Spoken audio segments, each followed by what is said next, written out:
TokyoBill Weekly Update. Stories around Japan of interest to me, TokyoBill. Today is November 22nd, 2025. Last week, 7 temporary assistant language teachers, ALTs, at Kyoto prefectural high schools went on indefinite strike. Currently, there are 41 ALTs in Kyoto prefectural high schools, with 31 employed by the prefecture and 10 by Altea Central, a staffing agency.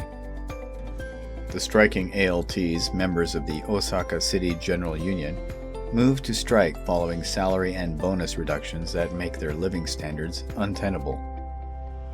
Unrelated to this story, workers at Berlitz, Japan also began strike action last week.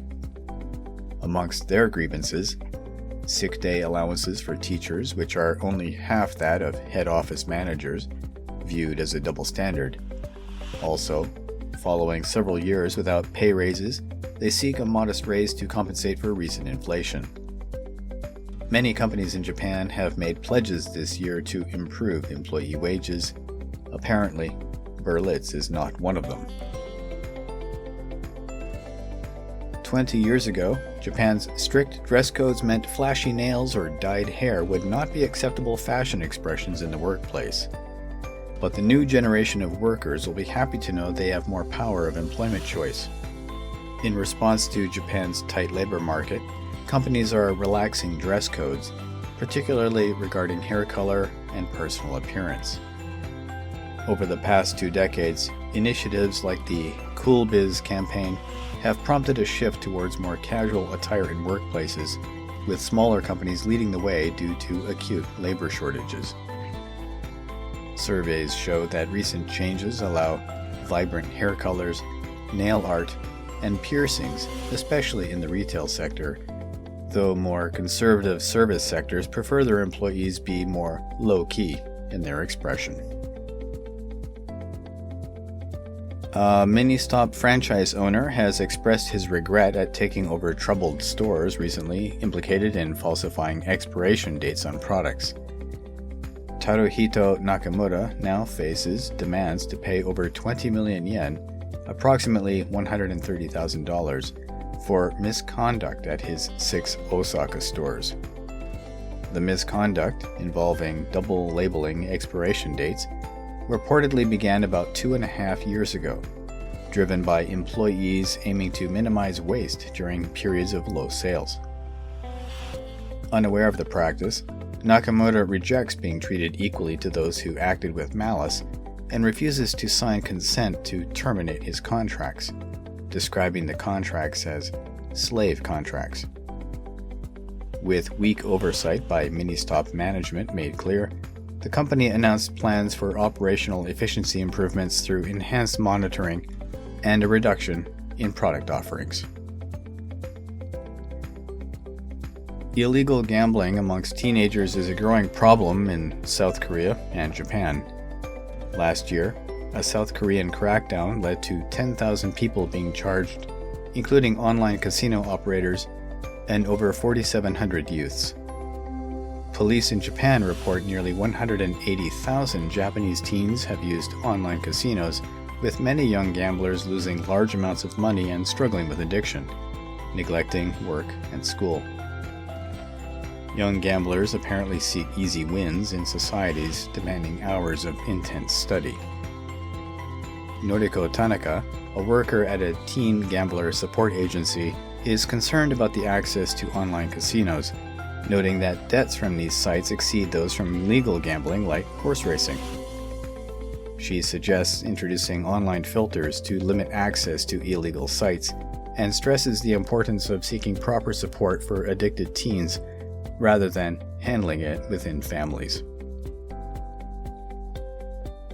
Chinese travelers have canceled hundreds of thousands of flights to Japan due to issues related to visa processing and cultural exchanges amidst a diplomatic dispute over Taiwan.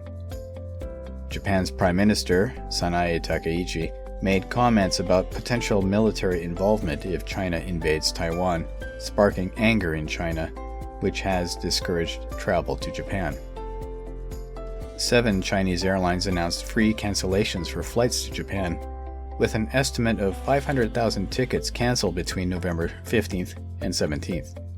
Cultural exchanges and visa applications have also been halted, with significant economic impacts on Japanese businesses. A Japan-China survey was canceled at China's request, while film screenings in China of Japanese films have been postponed. Japan has advised its citizens in China to exercise caution due to rising anti-Japanese sentiment.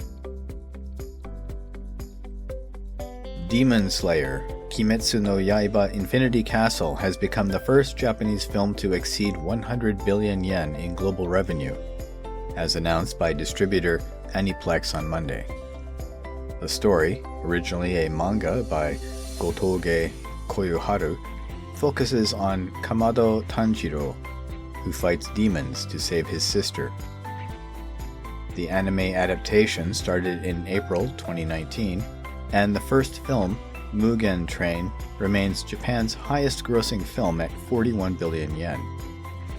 Infinity Castle was released on July 18, 2025, earning 38 billion yen domestically in 122 days, and attracting 26 million viewers in Japan.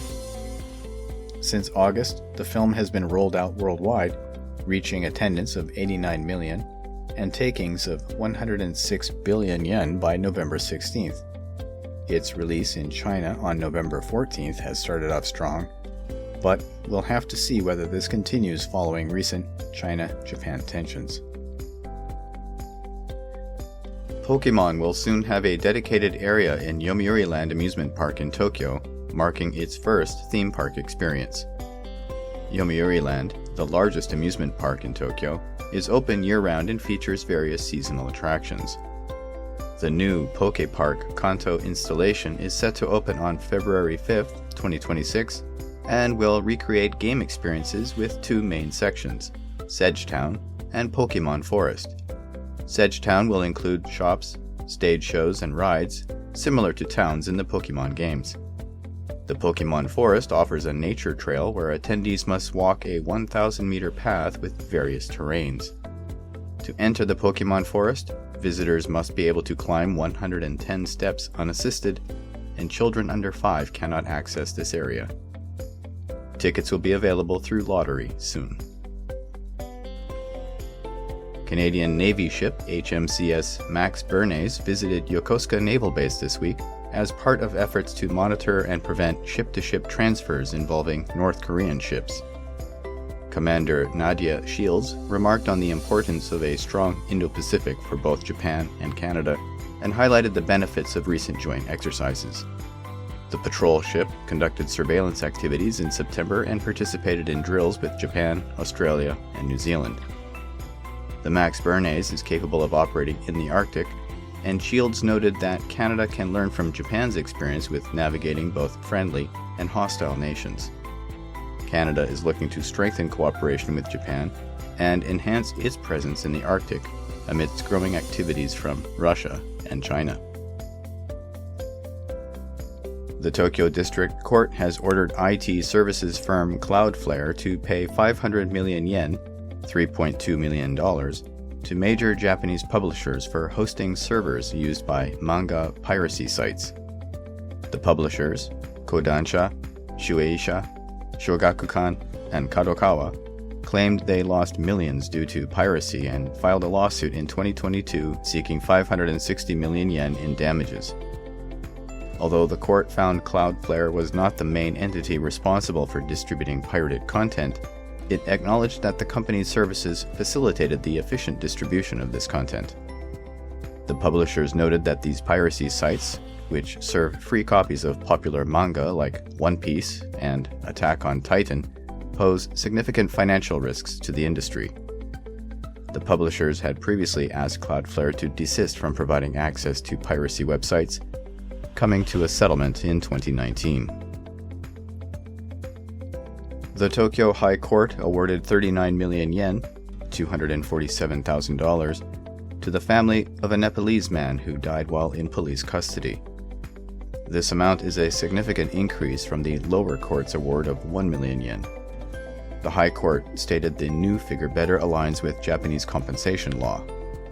Shin Arjun Bahadur, arrested in 2017 for stolen credit card possession, died after being restrained for hours, with the court ruling that this excessive restraint contributed to his death. Previously, the Tokyo District Court had limited damages due to Nepal's compensation cap for foreign nationals based on a so-called principle of reciprocity. But the High Court criticized this as impractical and discriminatory, affirming equal protection for Nepalese under Japanese law. A 27-year-old man was referred to prosecutors on Thursday for allegedly copying an AI-generated image. This case may be the first involving copyright infringement regarding an AI image. The police in Chiba Prefecture believe that reproducing the image is illegal, as it was created using specific prompts from another person. The suspect, an unemployed man from Kanagawa Prefecture, reportedly used the copied image on a book cover in August 2024 without permission from the original creator, who reported it to the police. The man admitted to using the image, stating it fit his ebook's title and content. Japan's Cultural Affairs Agency noted that content generated by AI through specific prompts can be considered protected by copyright. A Japanese team won the Spogomi World Cup 2025 in Tokyo, where teams from around the world competed to collect trash. The event, held on October 29th, focused on making trash pickup a sport.